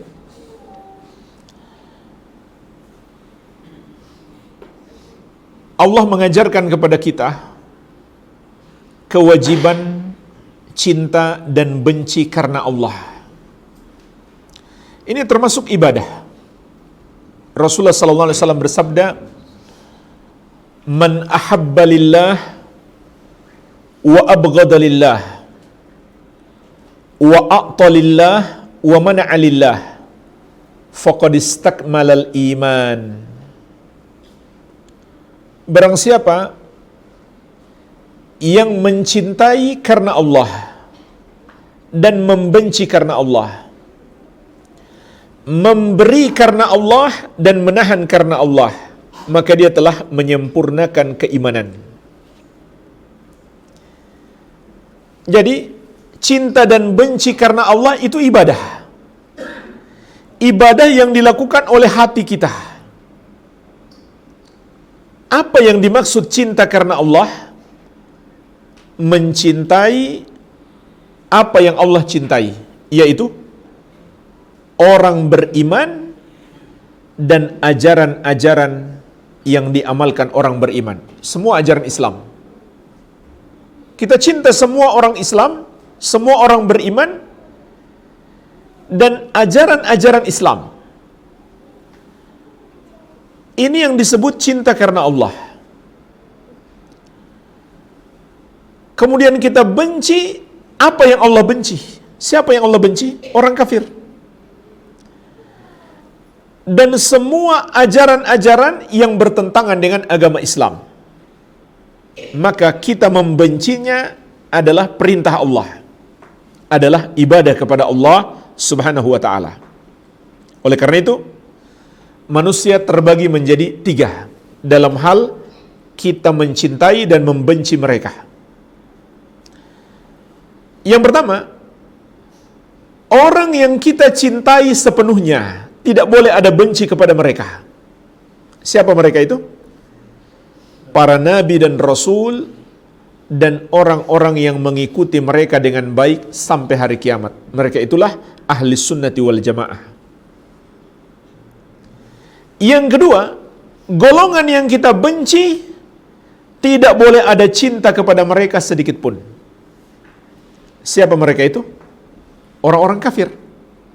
Bukan orang-orang yang beriman, bukan orang muslim. Karena Allah membenci mereka. Golongan yang ketiga, orang yang kita cintai di satu sisi, tapi kita benci di sisi yang lain. Siapa mereka itu? Orang-orang muslim, tetapi dia melakukan perbuatan-perbuatan dosa kepada Allah. Apakah dalam bentuk bid'ah, ataukah dalam bentuk dosa-dosa besar. Maka kita cintai mereka karena mereka masih muslim, masih punya iman. Tapi kita juga benci mereka karena mereka menyelisihi ajaran Allah, menentang ajaran Allah. Jadi cinta dan benci seperti ini adalah ibadah. Nah, yang salah adalah aliran-aliran yang memunculkan bid'ah-bid'ah itu. Dia yang salah, yang membuat umat Islam lain membenci kepadanya. Kalau kita membenci kepadanya dan memusuhinya karena dia berbuat bid'ah, itu termasuk ibadah. Tapi selama dia masih muslim, tidak boleh dibenci secara total. Dibenci sesuai dengan kadar bid'ahnya, dimusuhi sesuai dengan kadar dosanya. Tapi dia juga berhak dicintai sesuai dengan kadar iman dan takwanya. Jadi, umat Islam membenci dua golongan. Pertama, golongan orang kafir. Yang kedua, golongan orang yang berbuat bid'ah di dalam agama. Yang pertama dibenci sepenuhnya, yang kedua dibenci sesuai dengan bid'ah mereka. Maka yang salah orang yang menimbulkan bid'ah itu sehingga mereka pantas dimusuhi atau dibenci. Adapun umat Islam yang membenci mereka karena bid'ah mereka, dia dapat pahala. Karena dia membenci karena Allah. Dia memusuhi karena Allah. Jadi jemaah sekalian, memusuhi itu tidak sepenuhnya salah. Memusuhi setan wajib. Memusuhi iblis wajib. Memusuhi pengikut-pengikut iblis juga wajib. Jangan dibilang salah. Justru kalau tidak memusuhi pengikut iblis, itu yang salah. Jadi dalam Islam ada ajaran cinta dan benci karena Allah, bersikap loyal atau memusuhi karena Allah. Dan ini adalah teladan yang baik yang Allah sebut dalam Al-Quran, yang harus kita teladani, yang diamalkan para nabi dan rasul alaihi wassalatu wassalam. Di surat Al-Mumtahanah ayat keempat, Allah berfirman, "Qad kanat lakum uswatun hasanah fi Ibrahim walladzina ma'ahu idh qalu liqaumihim inna bura'a'u minkum wa mimma ta'buduna min dunillah kafarna bikum wa bada bainana wa bainakumul adawatu wal baghdha' abadan hatta tu'minu billahi wahdah."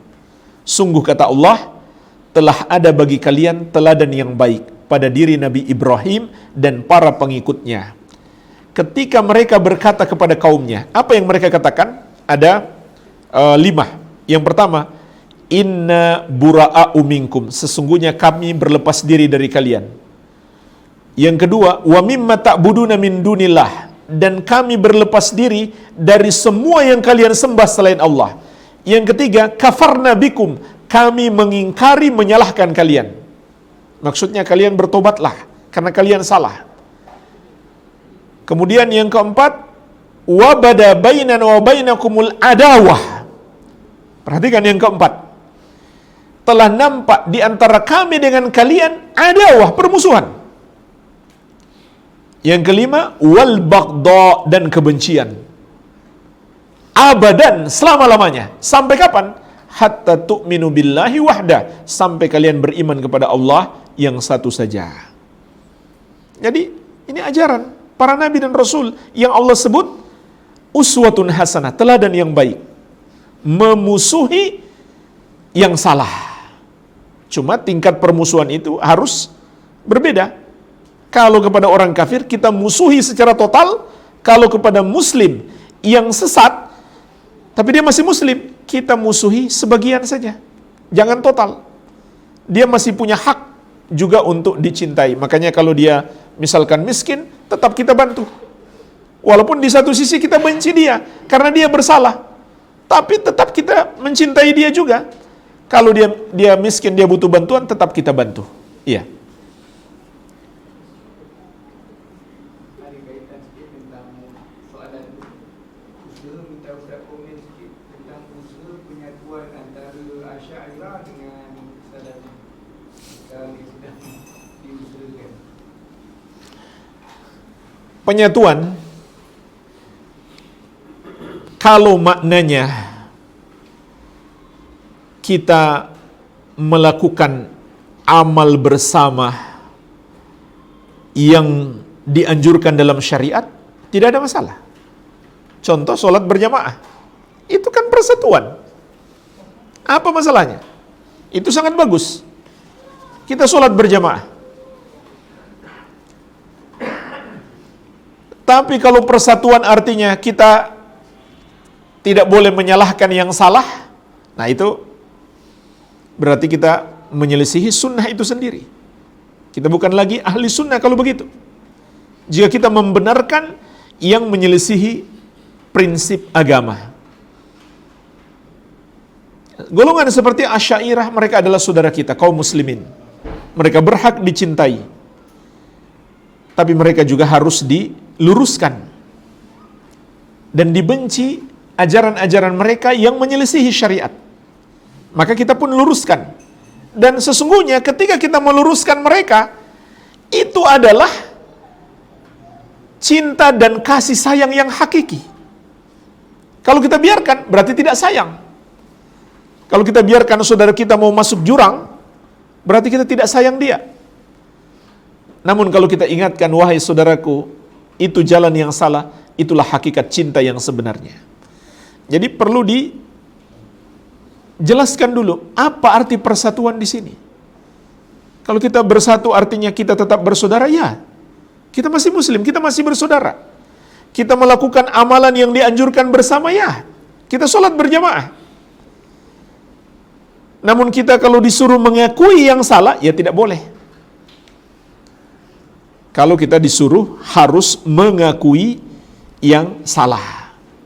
Nah, jadi tetap kita bersaudara dan tetap kita melakukan amalan-amalan yang harus dilakukan bersama. Termasuk jamaah sekalian, ini juga prinsip ahli sunnah wal jamaah, kaidah ahli sunnah wal jamaah. Kita bersatu di bawah pemerintahan kaum muslimin, walaupun pemerintahnya Asy'ariyah. Ini termasuk persatuan. Kita tunduk dan patuh terhadap semua aturan-aturan pemerintah yang tidak bertentangan dengan syariat. Ini juga termasuk bersatu. Kalau itu yang dimaksud dengan persatuan, sangat bagus. Itu sesuai dengan kaidah ahli sunnah. Ahli sunnah tidak memberontak, tidak melawan pemerintah selama pemerintahnya masih muslim. Selama pemerintahnya masih muslim, ahli sunnah tidak memberontak. Karena itu dilarang keras oleh Rasulullah SAW. Beliau bersabda, "Man ra'a min amirihi syai'an yakrahuhu falyasbir, fa innahu man farakal jama'ata shibran famata famitatun jahiliyah." Barang siapa yang melihat kemungkaran yang dilakukan oleh pemerintahnya, yang tidak dia senangi, yang tidak dia sukai kemungkaran itu, hendaklah dia bersabar. Jangan dia memberontak. Jangan dia menjatuhkan pemerintah itu. Karena barang siapa yang memisahkan diri dari pemerintah atau berusaha menjatuhkannya sejengkal saja, kemudian dia matinya jahiliyah. Imam Nawawi rahimahullah mengatakan, ajma'a ahlus sunnah annahu la yan'azilus sultan bil fisqi. Ahlus sunnah sepakat, pemerintah tidak boleh dijatuhkan dengan sebab dosa-dosa besar atau dengan sebab kefasikan. Artinya selama dia masih muslim, haram hukumnya menurut ahli sunnah kita memberontak kepadanya. Jadi pemerintah dimanapun selama dia masih muslim, dia tidak perlu khawatir dengan ahli sunnah. Dia tidak perlu khawatir dengan salafi. Tidak ada salafi yang akan berusaha merebut kekuasaannya, tidak ada. Kalau dia betul-betul salafi, dia akan selalu tunduk dan patuh kepada pemerintah selama yang diperintahkan adalah yang ma'ruf, yang tidak bertentangan dengan syariat. Ya, itulah hakikat persatuan. Wallahu alam.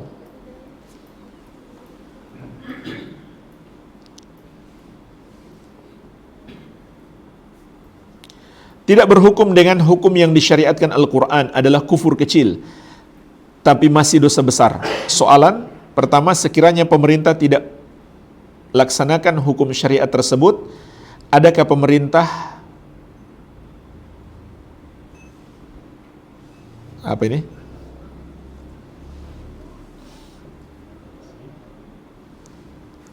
Boleh apa namanya? Tolong dibantu bacakan ini.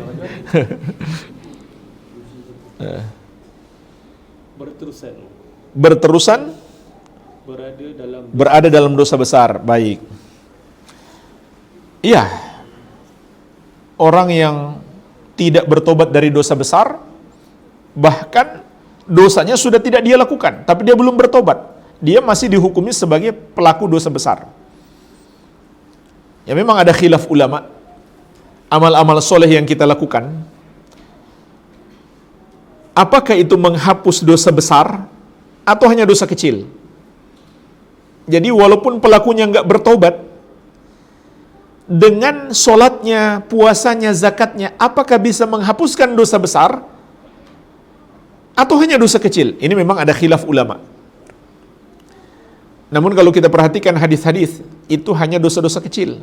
Contoh, dalam riwayat Muslim dari Abu Hurairah radhiyallahu anhu, Rasulullah sallallahu alaihi wasallam bersabda, "As-salawatul khams wal jum'atu ilal jum'ah wa ramadan ila ramadan mukaffiratun lima bainahunna idza jutunibatil kabair." Salat yang 5 waktu, salat Jumat sampai Jumat berikutnya, puasa Ramadan sampai Ramadan berikutnya adalah amalan-amalan penghapus dosa jika dosa besar dijauhi. Berdasarkan hadis ini, mayoritas ulama, jumhur ulama kata amalan soleh hanya menghapus dosa kecil. Lalu dosa besar dihapus dengan apa? Dengan taubat. Jadi selama dia tidak bertobat, maka dia masih dalam status pelaku dosa besar. Akan tetapi, ketika dia menghadap Allah dan dia tidak bertobat, maka nasibnya kembali kepada kehendak Allah. Mungkin Allah ampuni, mungkin Allah azab. Sebagaimana dalam surat An-Nisa ayat 116. Surat An-Nisa ayat 116. Innallaha la yaghfiru ayyushraka bihi wa yaghfiru ma duna dzalika liman yasha. Sesungguhnya Allah tidak akan mengampuni dosa syirik dan akan mengampuni dosa selain syirik. Apapun dosa itu, bagi siapa yang Allah kehendaki. Oleh karena itu, tidak boleh kita mengkafirkan pelaku dosa besar, karena Allah mengatakan dia masih bisa dapat ampunan. Kalaupun dia tidak diampuni, dia diazab oleh Allah, maka azabnya tidak kekal, tidak seperti orang-orang musyrik. Sekiranya kita rakyat ridho pemerintah tidak laksanakan hukum syariat tersebut, adakah rakyat juga berterusan dalam dosa besar? Bahkan rakyat yang ridho bisa sampai tingkat kufur. Bisa sampai pada tingkat kufur kalau dia mengetahui itu menyelisihi syariat dan dia meridhoinya, menyetujuinya.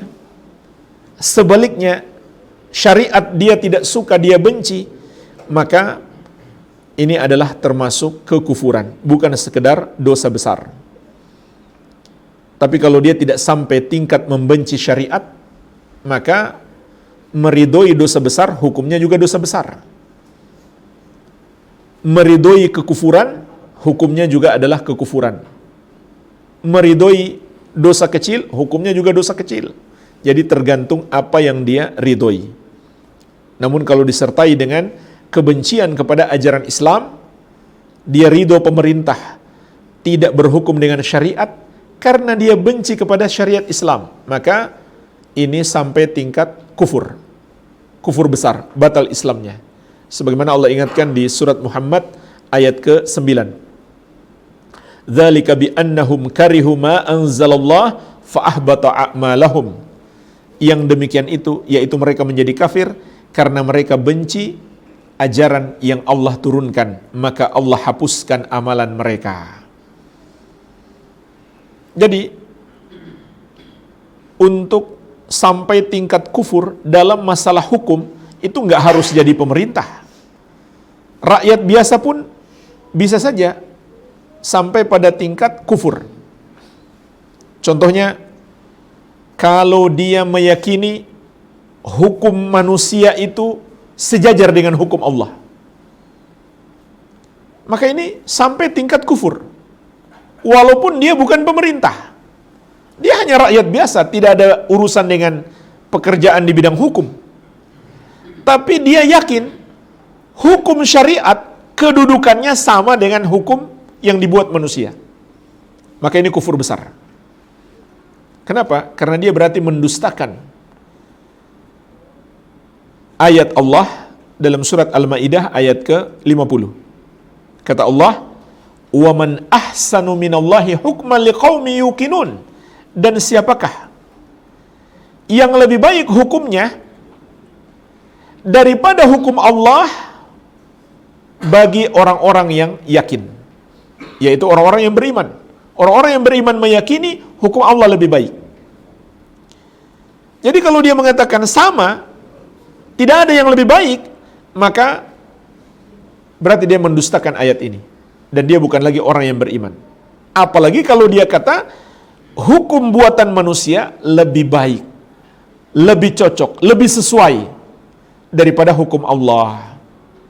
Maka itu tentu lebih parah lagi. Jadi ini hati-hati, masyarakat biasa pun bisa sampai pada tingkat kufur besar walau dia tidak bekerja di bidang hukum. Dan perlu saya ingatkan jemaah sekalian, jika ada pemerintah kita yang melakukan kesalahan, maka kewajiban kita adalah mendoakan supaya dapat hidayah. Bukan kita caci maki, bukan kita laknat, bukan kita cerca di medsos, tidak. Bukan seperti itu Ahlus Sunnah. Termasuk prinsip Ahlus Sunnah mendoakan kebaikan untuk pemerintah. Doakan supaya mereka dapat hidayah.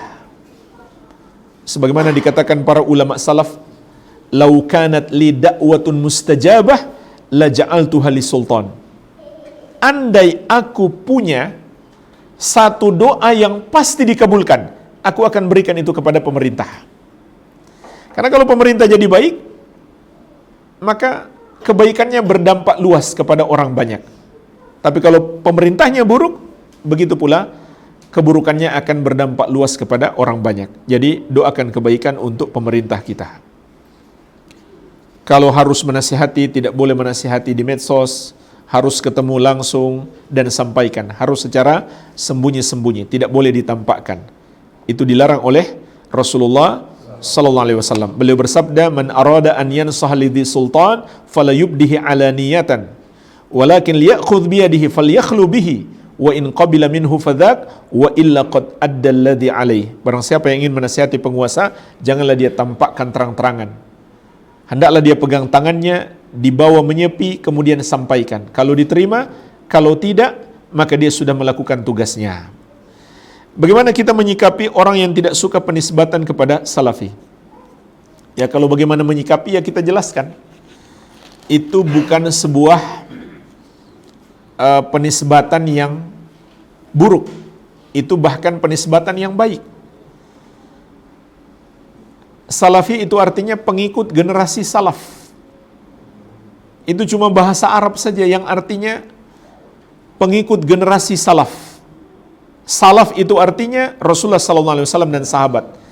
Generasi pertama umat Islam. Karena salaf itu artinya ma mada wa taqaddam. Sesuatu yang sudah lewat dan sudah berlalu. Sehingga salaf itu maknanya generasi pertama umat Islam. Cuma ditambah huruf ya, salafi, berarti pengikut generasi pertama umat Islam. Namun yang paling penting jamaah sekalian, bukan klaim saya salafi. Yang paling penting adalah pembuktian. Akidah kita sudah salafi atau tidak? Ibadah kita sudah salafi atau tidak? Akhlak kita sudah salafi atau tidak? Dan untuk berdakwah kepada orang, yang gak harus kita mengatakan, ayo masuk salafi, gak harus. Tapi kita ajarkan, beribadahlah hanya kepada Allah, jauhi dosa syirik. Beribadahlah sesuai petunjuk Nabi Muhammad SAW, jauhi bid'ah. Berakhlaklah sesuai akhlak Nabi Muhammad SAW.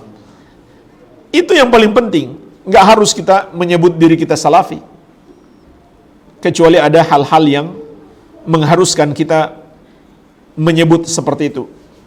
Contoh untuk membedakan dengan golongan yang sesat, maka perlu kita sebutkan. Tapi kalau nggak ada hal yang mengharuskan, kita nggak harus mengaku-ngaku sebagai salafi. Yang paling penting adalah kita dakwahkan seperti yang didakwakan oleh Rasulullah SAW dan para sahabat. Itu yang paling penting.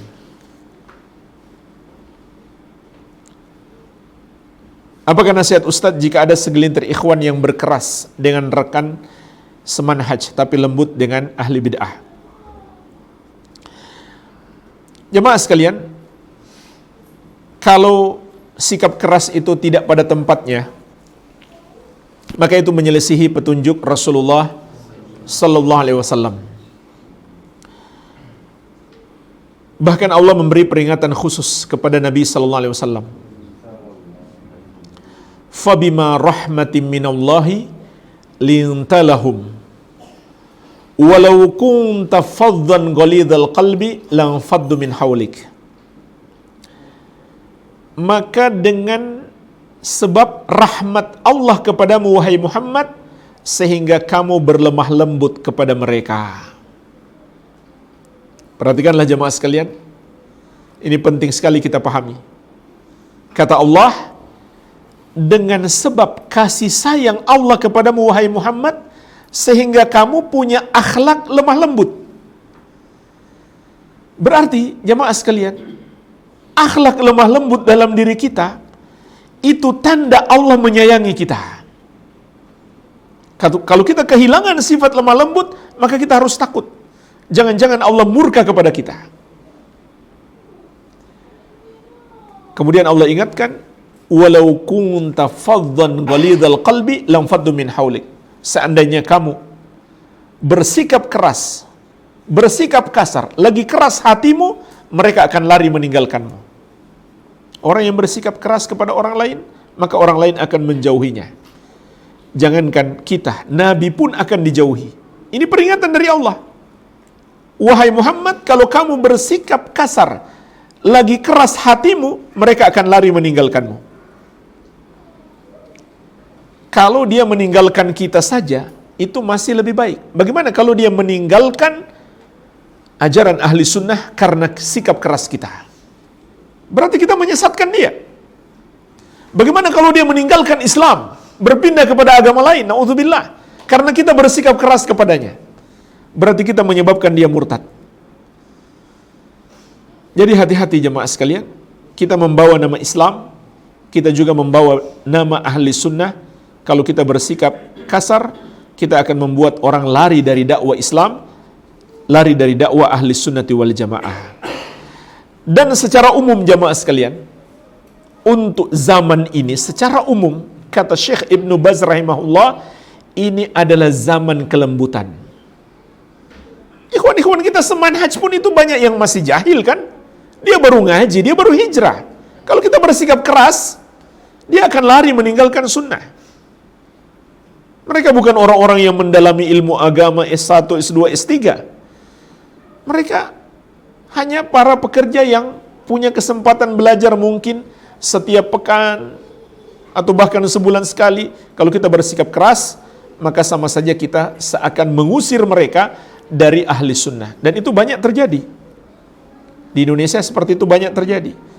Orang baru hijrah disikapi dengan keras ketika dia punya kesalahan, akhirnya dia nggak mau lagi datang ikut taklim, nggak mau lagi belajar. Gimana dia bisa berhijrah kalau dia nggak menuntut ilmu? Karena datang ke majelis ilmu, orangnya wajahnya sangar-sangar, wajahnya menakutkan karena lihat dia bersalah. Jadi jangan seperti itu.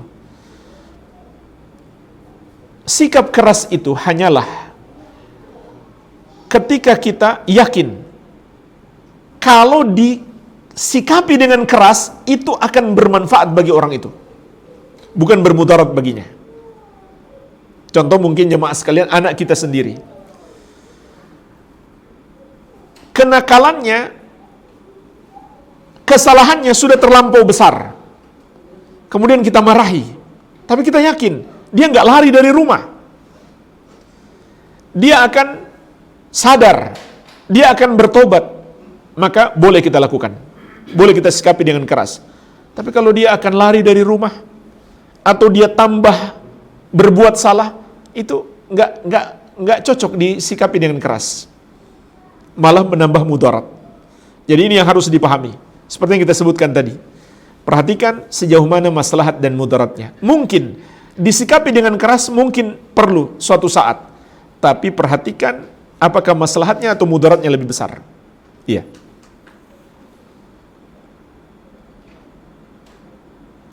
Ustaz boleh terangkan malam pertama ketika seorang itu telah meninggal dunia. Nah ini panjang ini. Ada kan satu hadis yang panjang, hadis Al-Bara bin Azib radhiyallahu anhu. Namun intinya jamaah sekalian, yang menjadi penentu nasib seseorang itu adalah dia bisa tidak menjawab pertanyaan malaikat mungkar dan nakir. Man rabbuka, siapa Rabbmu? Madinuka, apa agamamu? Man nabiyuka, siapa nabimu? Intinya di situ. Kalau dia bisa jawab, maka dia merasakan nikmat kubur yang jauh lebih nikmat daripada nikmat dunia. Tapi kalau dia tidak bisa menjawab, dia merasakan siksa kubur yang jauh lebih menderita dari semua penderitaan di dunia. Dan orang yang bisa menjawab hanyalah orang yang dulu di dunia dia beriman kepada Allah, agama Islam dan Nabi Muhammad sallallahu alaihi wasallam. Dan iman yang benar adalah iman yang dibangun di atas dasar ilmu. Bukan sekedar dia ikut-ikutan saja, tapi dia tahu ilmunya. Dia beramal berdasarkan ilmu. Itulah iman yang benar. Orang yang bisa menjawab hanyalah orang-orang yang beriman. Sebagaimana Allah berfirman, "Yuthabbitullahu alladhina amanu bil qawli tsabit fil hayatid dunya wa fil akhirah." Allah akan menguatkan orang-orang yang beriman dengan jawaban yang tepat.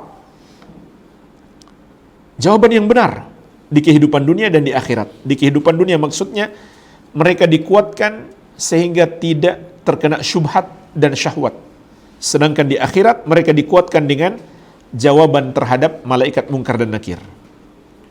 Jadi 3 pertanyaan ini bukan seperti soal ujian di dunia untuk anak-anak sekolah yang solatnya sudah, yang ujiannya sudah mereka soalnya mereka sudah ketahui, sehingga mereka mudah menjawab. Tidak. Yang bisa menjawab hanyalah orang yang Allah berikan pertolongan. Mungkin sebagai penutup jemaah sekalian, suatu hadis Rasulullah sallallahu alaihi wasallam bersabda, "Innal qabra awwalu manazilil akhirah. Faman naja minhu fama ba'dahu aisaru minhu. Waman lam yanju minhu fama ba'dahu ashaddu minhu. Wa ma ra'aitu manzaran qad illa wal qabru afdha minhu." Kata Rasulullah sallallahu alaihi wasallam, sesungguhnya kuburan itu adalah awal persinggahan di negeri akhirat. Jadi jangan kita bilang ketika ada orang wafat dia sudah kembali ke tempat peristirahatan yang terakhir. Karena Nabi cakap sallallahu alaihi wasallam, kuburan itu adalah tempat persinggahan yang pertama. Dan kita nggak tahu dia sedang beristirahat atau tidak. Kata Nabi sallallahu alaihi wasallam, siapa yang selamat di kuburan, perjalanan berikutnya semakin mudah. Tapi siapa yang tidak selamat, perjalanan berikutnya semakin berat. Dan tidaklah aku melihat pemandangan yang mengerikan, kecuali kuburan itu jauh lebih mengerikan. Jadi inti daripada keselamatan di kuburan adalah bisa menjawab pertanyaan malaikat mungkar dan nakir, dan yang bisa menjawab hanyalah mereka yang membangun imannya di dunia berdasarkan ilmu yang sahih. Disinilah pentingnya kita menuntut ilmu agama. Oleh karena itu, Syekh Muhammad At-Tamimi rahimahullah menulis kitab Thalathatul Usul wa Adillatuha, 3 prinsip utama, 3 landasan utama dan dalil-dalilnya. Ini kita pelajari, kita yakini, kita amalkan, dan kita dakwahkan. Semoga kita semuanya bisa menjawab pertanyaan malaikat mungkar dan nakir. Mungkin ini saja yang bisa saya bahas. Semoga bermanfaat. Lebih dan kurangnya saya mohon maaf. Tidak lupa saya ucapkan terima kasih yang sebesar-besarnya. Jazakumullah khairan kepada panitia, begitu pula sahibul bait, tuan rumah, dan seluruh hadirin wal hadirat atas kesempatan dan bantuan yang diberikan kepada saya selama berdakwah di Malaysia ini. Barakallahu fikum wa jazakumullahu khairan. Wabillahi taufik, subhanakallahumma wa bihamdik, asyhadu an la ilaha illa anta, astaghfiruka wa atubu ilaik. Wa sallallahu ala nabiyina Muhammadin wa alihi wa sallam. Wa akhiru da'wana anil hamdulillahi rabbil alamin. Wassalamu alaikum warahmatullahi wabarakatuh.